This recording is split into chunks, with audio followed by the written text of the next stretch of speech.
This is another of those difficult videos where I can only give a brief overview of the numerous techniques associated with the analysis of your interviews. Unlike questionnaires, there are not standardized procedures to follow. Each research project involves different researchers, topics and contexts, and can be approached from a variety of perspectives. For instance, I could do a content analysis. This is where I examine the interviews to identify the key words or paragraphs or themes. I could also do a discourse analysis, where I not only try to identify the main themes, I examine the way they are expressed, and I examine the actual words used during the interview. I could do a relational analysis. This begins by identifying the concepts in my interview, similar to the content analysis, and then go beyond that to explore relationships between the concepts. One thing all these approaches have in common is the use of direct quotations to support the conclusions. This is intended to bring the reader of the report into the reality of the situation that was studied. Despite this diversity, most approaches to analysing interviews involves three basic procedures. Firstly, noticing concepts and ideas relevant to your study. Secondly, we collect examples of these concepts. And then thirdly, we analyse these concepts in order to find the commonalities, the differences, the patterns and the structures. For the remainder of this video, I'm going to outline the strategies that I use to analyse interviews. There are plenty of good textbooks out there that focus just on interviewing and qualitative data. If you're going to use interviews in your dissertation, I suggest you get one of the more specialist texts on the topic. However, I hope my strategies prove useful. When I analyse my interviews, I adopt one of two strategies. I have an inductive approach. I use this with less structured interviews, and I have a combination deductive-inductive approach. I use this with structured and semi-structured interviews. I'll talk you through the stages of the inductive approach first, because I use aspects of it in both approaches. Inductive research firstly involves making specific observations, then identifying patterns with the observations, then making broader generalizations, and eventually making tentative theories. Informally, we call this a bottom-up approach. An inductive approach in interviewing means letting the ideas and concepts and themes emerge from the data, from the interview. The first stage of my analysis is to identify the units of analysis. I do this by breaking up the interview into useful chunks of data. I could work with individual words, or groups of words or phrases, or I could use sentences and paragraphs. Sentences are usually a good starting point for beginners. I start by putting each sentence of the interview onto a new line. If the sentence is rather long and involves several parts, I usually break this up into separate chunks of data. This is not just a formatting process, but this is a line-by-line analysis to get a feel for my data. I like working by hand, so I print out the interview, I double line space, and I put a large margin on the right-hand side to give me space to write. Stage 2 is to go through my interview and give a 1 or 2 word summary or code to each chunk of line or data. The code should accurately describe the meaning of the segment of the text. This is called open coding. It is sometimes helpful to use a word from the sentence you are coding to help create the open code. After open coding the entire interview, I make a list of all the codes. I look for similar codes, and I look for redundant codes. My objective is to reduce the long list of codes down to a smaller, more manageable number, maybe 20 to 25. This is an iterative process, so I often go back to my original data and check the new codes match. This is called constant comparison. Stage 3 is to code my codes. Some people may call this closed coding. The aim is to identify 5 to 7 overarching themes or categories that group your open codes. I usually do this in several stages. Firstly, reducing my 25 codes into 10 to 15 subcodes, then narrowing those subcodes down to my final 5 to 7 overarching codes. Remember, There are no hard rules. The final themes should reflect the purpose of the research.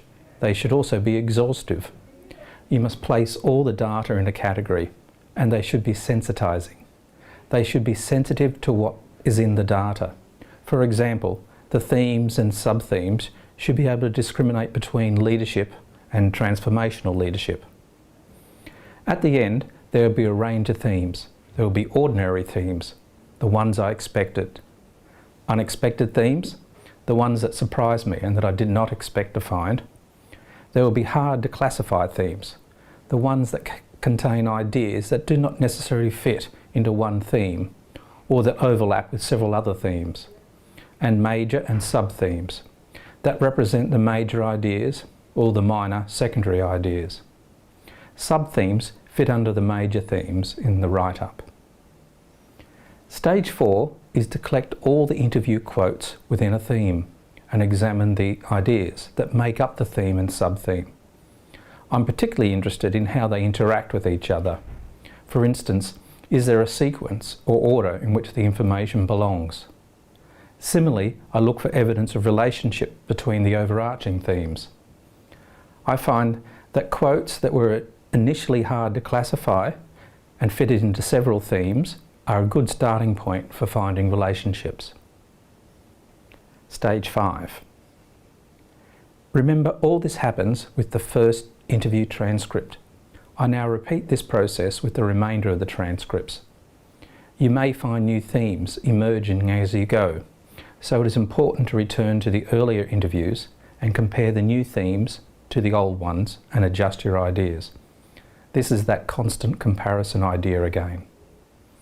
What you should slowly build up is something like a classification tree, moving from the specific to the general, starting with your interview data, moving to your codes, then to your sub-themes, and finally your themes.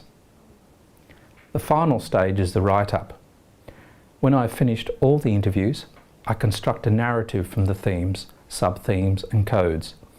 This is a description of my themes, quotes from my interviews to support my ideas, and a discussion of the interrelationships between the sub-themes and the themes. This is in essence the theory I set out to develop. Sometimes I provide a visual display of the findings for my research report. This could be my classification tree.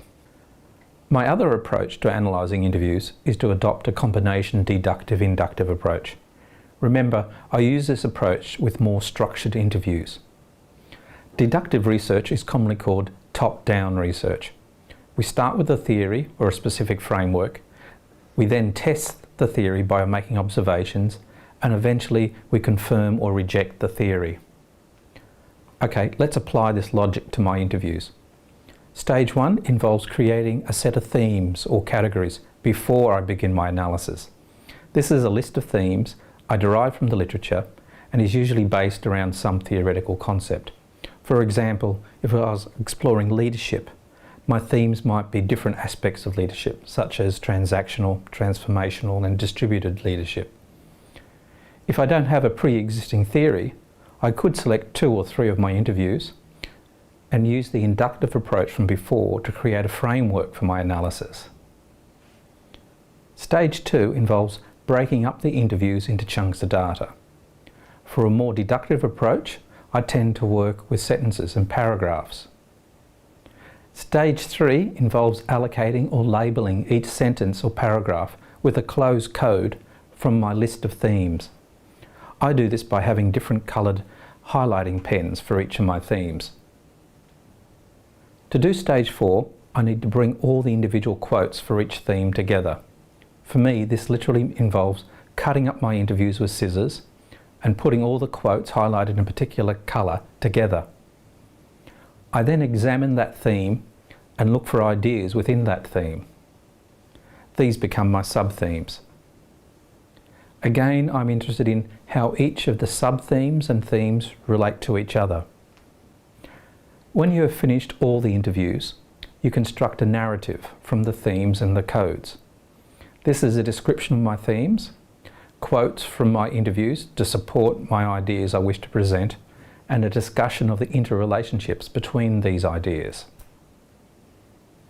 One of the hard parts of qualitative analysis is finding a mechanical system to help you manage your interview data. Many people do it by hand, with transcripts printed onto paper, then marked up with pens and coloured markers, and using scissors to cut up the quotes so that they can group them together.